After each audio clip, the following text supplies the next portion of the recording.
Yeah, I'll react to that, sure. I have heard about this. This is genius. The imaginary army that fooled Hitler. Original link to the video, top of the description. Hi guys, hope you're doing well.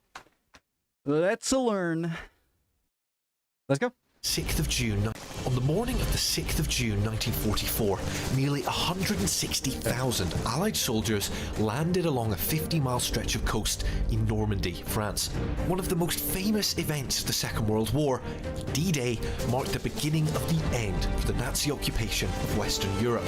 But at the time, the German generals in charge of defending the beaches didn't believe the full-scale Allied invasion of France had even begun.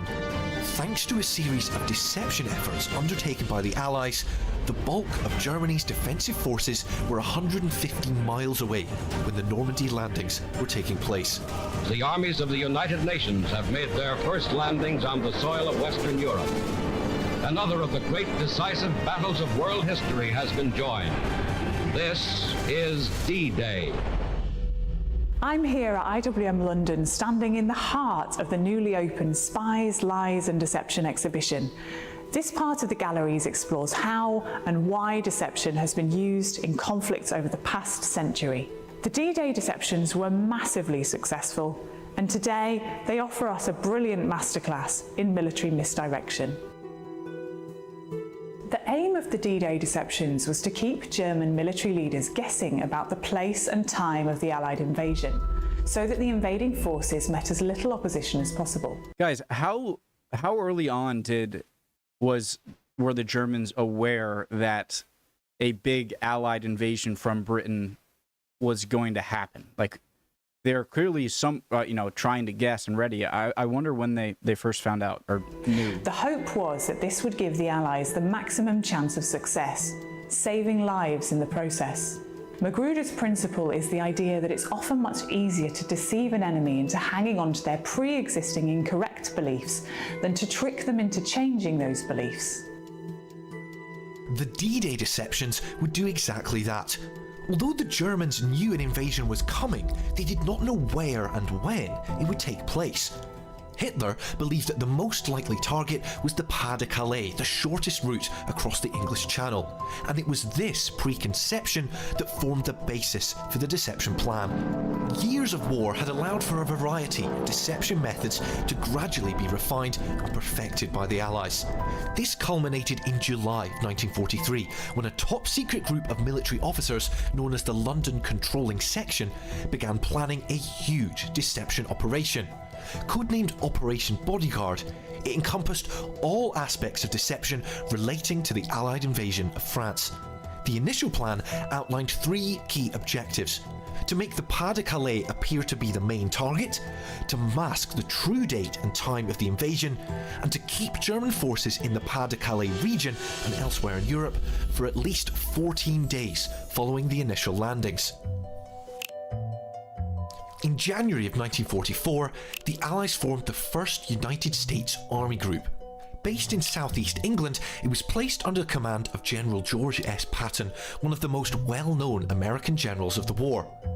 German reconnaissance aircraft soon began reporting on a build-up of forces in the area, noting large convoys of tanks and a number of landing craft gathered in harbours and estuaries all over southeast England.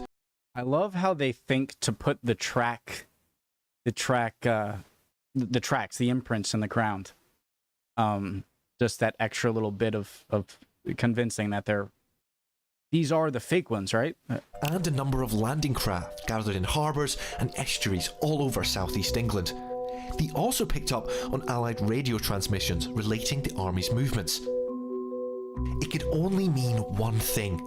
The build-up of forces, and particularly General Patton's presence in the area, meant the Allies were preparing to land in the Pas de Calais. But this was all part of the plan. In fact, the first United States Army Group didn't exist at all. It was an entirely fictional army created for the sole purpose of deceiving German intelligence. The armoured convoys were made up of inflatable dummy tanks and deliberately placed within sight of German reconnaissance aircraft, while the landing craft were actually made out of wood, canvas and empty barrels. Guys, if the Germans just got one hint that the Allies in Britain were using fake, things to would that foil everything? If they knew like a lot, they're being fooled, and it's not that they can then tell which ones, but they could at least look for signs of maybe is this a fake or a real one. Yeah, and so that's a crucial thing that they'd have to keep out of spies or something. Every effort was made to make the army seem as real as possible, going so far as to create physical insignia and uniforms. This ruse was supported by the transmission of fake radio messages and further solidified by false information fed to the Germans by a number of trusted double agents and spies. I know there were Soviet spies later on, in Britain. What was it, like the Five or something? But were there German spies in England at the time? Juan Pujol Garcia was perhaps the most important double agent of the Second World War. Determined to spy for Britain, the Spaniard offered his services to German intelligence in 1941, intending to become a double agent when he reached Britain, which eventually happened in April 1942. He was codenamed Garbo by the British after the famous actress Greta Garbo, as a nod to his own quite extraordinary acting skills. Double agents played a crucial role in the D-Day deceptions because they were by far the most effective way of misleading the German leaders. As preparations for D-Day progressed, it became the job of Agent Garbo and the other double agents to divert attention away from the impending Normandy landings.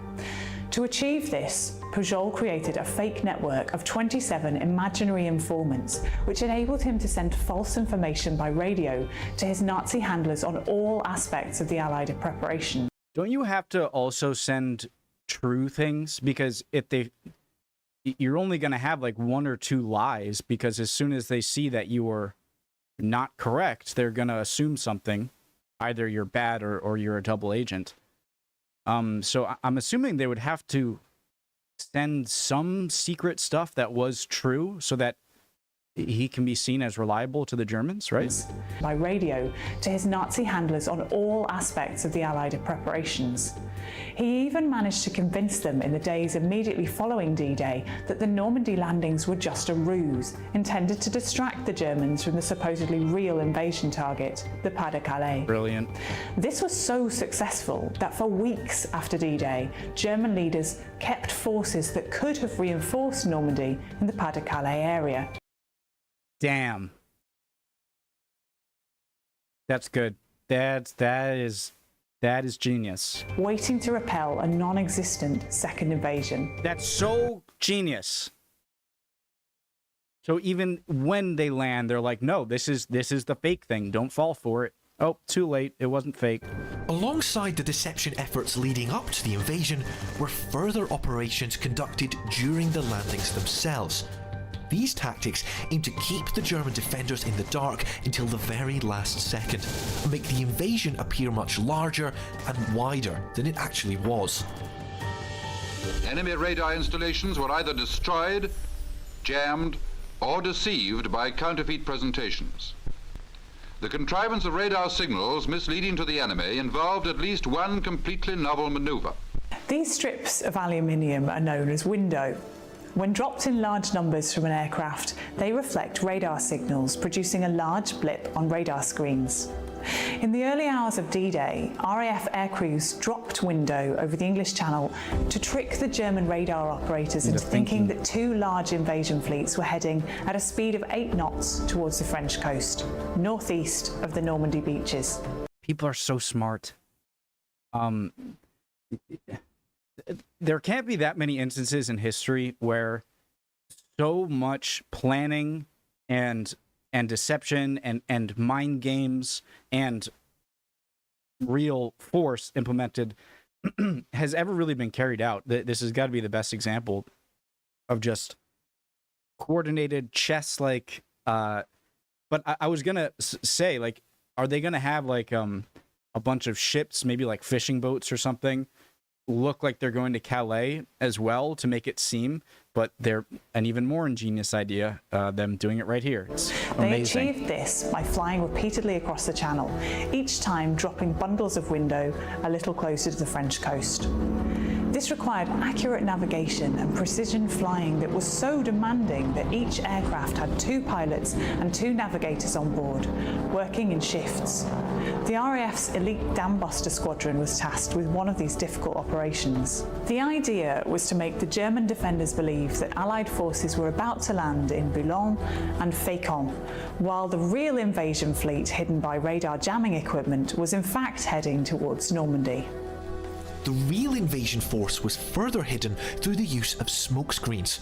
Once laid down by ships or aircraft, they concealed the movement of Allied troops as they approached the Normandy coast and reduced the risk of attack from German artillery and aircraft. Dummy just parachutists driving like through? this one were used to deceive the German defenders. Around 400 of these dummies, nicknamed Ruperts by the British, were dropped from aircraft in key locations behind the German coastal defences in the early hours of D-Day. They were typically made of Hessian cloth, cord and brass eyelets, and tucked inside the pouch would be the parachute. And I'm so glad I watched this video, because a part of me was like, yeah, I'm already sort of aware that they did this sort of fake tactic. I was aware of like the blow up tanks and stuff, not all this stuff. although they were smaller than life size, when viewed from the ground they were convincing enough. Some of the dummies were fitted with pyrotechnic devices that mimicked the sound of gunfire. It's even been suggested that some were designed to explode on impact to destroy the evidence. A few Special Forces men were dropped with the dummies to create more fake sights and sounds of battle.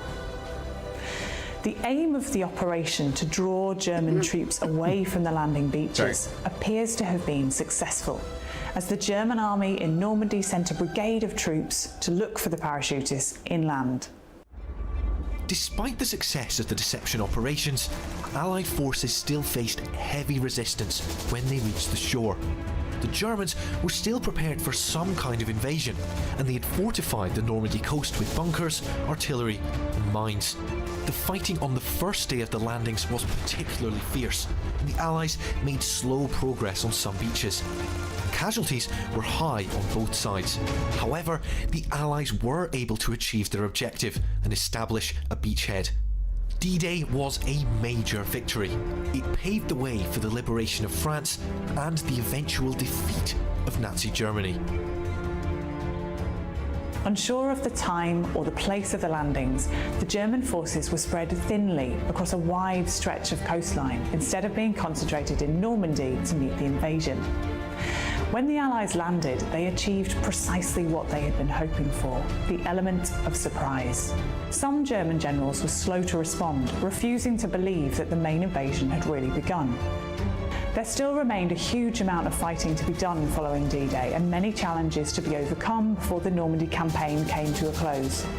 Allied victory was by no means assured on D-Day, but it gave them the all-important first grip on the continent they needed, and the deception efforts played a crucial role in that. If you want to learn more about the D-Day Super great deceptions video. or see some of these objects for yourself, you can.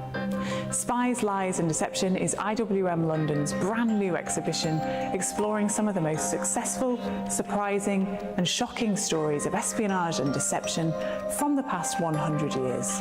From First World War dummy heads in the trenches to Cold War spies, gadgets and more.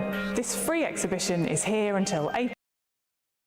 It's amazing all of the things that went into this, and the more stuff that goes into it, I feel like the larger the chance is that something is going to be discovered. And I find it hard to believe that the Germans wouldn't think at all that they're going to be, kind of like juked, that there's going to be some deception. I'm assuming that the extent of it, I don't know, but